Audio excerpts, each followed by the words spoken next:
চৌঠা March 2025 daily current affairs নিয়ে তোমাদের কাছে হাজির হয়েছি। আজ হচ্ছে জাতীয় নিরাপত্তা দিবস পালন করা। সম্প্রতি ইংরেজিকে আমেরিকার অফিসিয়াল ভাষা হিসাবে ঘোষণা করলেন ডোনাল্ড ট্রাম্প। কেরালাকে পরাজিত করে তৃতীয়বার রঞ্জি ট্রফি জিতল বিদর্ভ। 97তম একাডেমি অ্যাওয়ার্ডসের সেরা পরিচালক বিভাগে অস্কার জিতলেন সেন বেকার। সম্প্রতি 85 বছর বয়সে মারা গেলেন ভ্রমণ লেখিকা ডক্টর মীনা প্রভু। এবার আসছি মক টেস্টে তোমাদের কাছে। দেখো, মক টেস্ট হচ্ছে জুয়াঙ্গা উপজাতির মূলত কোন রাজ্যে পাওয়া যায়? উড়িষ্যায়।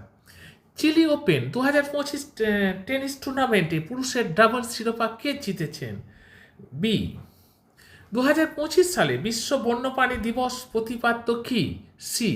কুইজে আসছি। দেখো, উরুগুয়ের প্রেসিডেন্ট হিসাবে শপথ নিলেন ইয়ামান্দু ওরসি। ক্রিসিয়ল FY26 জন্য ভারতের জিডিপি বৃদ্ধি পূর্বাভাস কত? 6.5%। চাকরির খবর, DDUC রিক্রুটমেন্ট 2025 যে রিক্রুটমেন্ট হচ্ছে তার অ্যাপ্লাই করার শেষ দিন হচ্ছে 12ই মার্চ। কী কী যোগ্যতা থাকতে হবে? মাধ্যমিক, উচ্চ মাধ্যমিক, গ্র্যাজুয়েট। বয়স কত হতে হবে? 18 থেকে 25। এখানেই শেষ করলাম। ভালো থেকো, সুস্থ